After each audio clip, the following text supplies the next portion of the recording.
एक धनी सेठ थे, अत्यंत विनम्र और उदार, धर्मपरायण, इतने कि कोई साधु संत उनके द्वार से निराश न लौटा, भरपेट भोजन पाता। भंडार का द्वार सबके लिए खुला था, जो हाथ पसारे वही पाए। सेठ ने बहुत से यज्ञ किए थे और दान में न जाने कितना धन दिन दुखियों में बांट दिया था। उन दिनों एक प्रथा प्रचलित थी, व्यक्तियों के फल का क्रय विक्रय हुआ करता था। छोटा बड़ा जैसा यज्ञ होता, उनके अनुसार मूल्य मिल जाता। पर सब दिन होत न एक समान। अकस्मात दिन फिरे और सेठ को गरीबी का मुंह देखना पड़ा और नौबत यहाँ तक आ गई कि सेठ व सेठानी भूखों मरने लगे। धीरज रखो, भगवान हमारा साथ। एक दिन सेठ अपने साथियों के लिए एक यज्ञ कर रहे थे। सेठ जी, आप इस स्थिति में भी मेरी कितनी सहायता कर रहे हो। आपकी मैं बहुत आभारी हूँ। उन्होंने सेठ से कहा, की स्थिति जानकर बहुत दुख हुआ है, इसलिए मैं यहाँ आई हूँ। हमारे गांव के पास ही कुंदनपुर नामक एक गांव है। वहाँ पे धन्ना सेठ रहते हैं। मैंने तो यह भी सुना है कि उनकी पत्नी जादुई है। उन्हें तीनों लोगों का समाचार प्राप्त होता है। सेठ ने धना सेठ के हाथ एक यज्ञ बेचने का विचार किया। कुंदनपुर दूर की मंजिल थी। सेठ के पास खाने की कमी थी, इसीलिए उन्होंने अपने पड़ोसी से आटा मांग के सेठानी को दे दिया। सेठानी ने रास्ते के लिए 3 मोटी मोटी रोटियां बनाकर सेठ को दे दी। सेठ उठे और कुंदनपुर की ओर चले।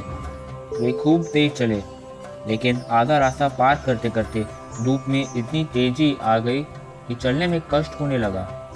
पसीने से उनकी सारी देह लथपथ हो गई और भूख भी सताने लगी।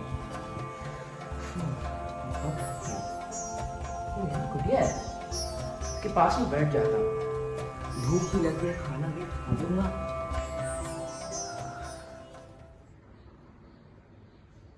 अरे आप भिखारी हो क्या? लगता है उसने कई दिनों से कुछ नहीं खाया है।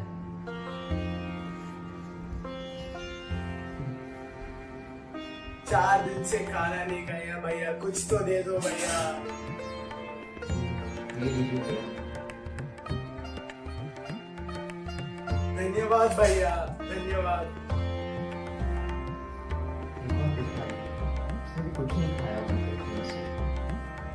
भैया खाने को कुछ दे दो। धन्यवाद भैया। शायद इस भिखारी ने कुछ नहीं खाया होगा कई दिनों से। मेरी आखिरी रोटी इसे दे देता हूँ, उसको ज्यादा जरूरत है। मेरा क्या, मैं एक लोटे जल से काम चला लूंगा। धन्यवाद सेठ, आशा है कि आप अपनी कीमत जल्दी प्राप्त करें। धन्यवाद। सेठ ने स्वयं एक लोटा जल पीकर तथा थोड़ा विश्राम करके अपना रास्ता पकड़ा। वे शाम को कुंदनपुर पहुंचे। सेठ हवेली पर पहुंचे तो धना सेठ ने उनका स्वागत किया।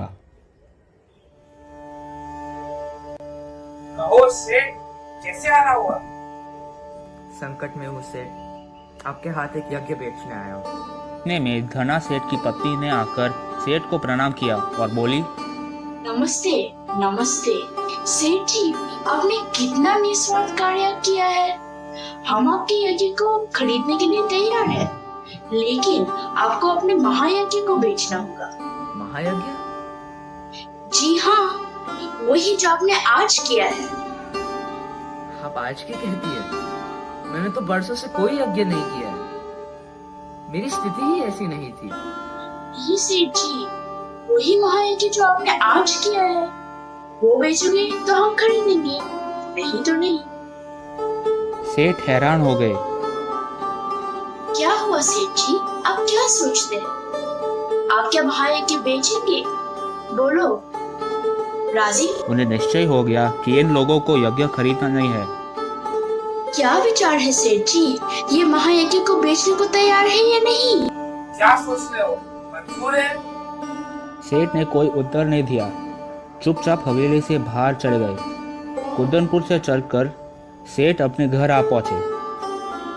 सेठानी बड़ी बड़ी आशाएं लगाई बैठी थी। वो बोली, क्या सेठ ने प्रारंभ से अंत तक सारी कथा सुनाई। सुनकर सेठानी की सारी वेदना जाने का विलीन हो गई। सेठानी को रात को सोने जाने से पहले पानी पीने की आदत थी। पास के कुएं से वापस आते समय वह पत्थरों के ढेर पर ठोकर लगी, जो ऊंचा हो गया, जिसके बीचों बीच एक लोहे का कुंदा लगा हुआ था। इसी कुंदे से उन्होंने ठोकर खाई थी। सेठ ने कुंदे को पकड़कर खींचा तो पत्थर उठ आया और अंदर जाने के लिए सीढ़ियां निकल आई। सावधानी से सेठ और सेठानी नीचे उतरे। सेठ ने देखा वह एक विशाल तहखाना है और ज्वार से जगमगा रहा है। तभी स्पष्ट स्वर में उन्हें सुनाई दिया, सेठ, स्वयं भूखे रहकर अपना कर्तव्य मानकर रत्नचित तुमने भिखारी को रोटियां खिलाकर उनकी जान बचाई। उस महायज्ञ का यह पुरस्कार है। सेठ और सेठानी इस दिव्य वाणी को सुनकर कृतकृत्य हुए। वही धरती पर माथा टेककर उन दोनों ने भगवान के चरणों में प्रणाम किया।